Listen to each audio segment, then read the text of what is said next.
ঘরে বসে থেকে কি করব, নিজেদেরকে অনেক বড় ধরনের ডেভেলপমেন্ট করে কি করব আমরা এত বড় হয়ে এত ধন সম্পদ প্রাচুর্য করে আমরা এইসব দিয়ে কী করব।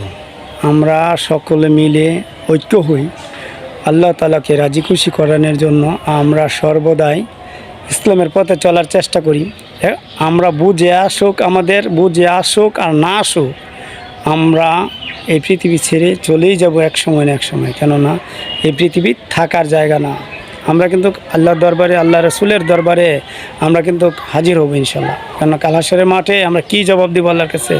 আসুন আমরা মুসলমান, এক মুসলমান আরেক মুসলমান ভাইকে সহযোগিতা করার জন্য আমরা হাত বাড়িয়ে দেই, আমরা মিলেমিশে কিছু করার চেষ্টা করি। যাই করি আমরা যেন আল্লাহকে, আল্লাহর রসুলকে খুশি করার জন্য হাত বাড়িয়ে থাকি। আর অন্যথায় আমাদের কিন্তু এক সময় কিছুই থাকবে না, আমরা জিরো লেভেলে চলে যাব। অর্থাৎ যেটাকে বোঝায় আমরা গুনাহগার হয়ে জাহান্নামে চলে যেতে হবে। কেন আমরা দু চোখে যা দেখি আর না দেখি সবই কিন্তু মাকলুক কিছুই করিতে পারে না আল্লাহ পাকের হুকুম ছাড়া। আল্লাহ পাক সব কিছু করেন মাকলুক ছাড়া।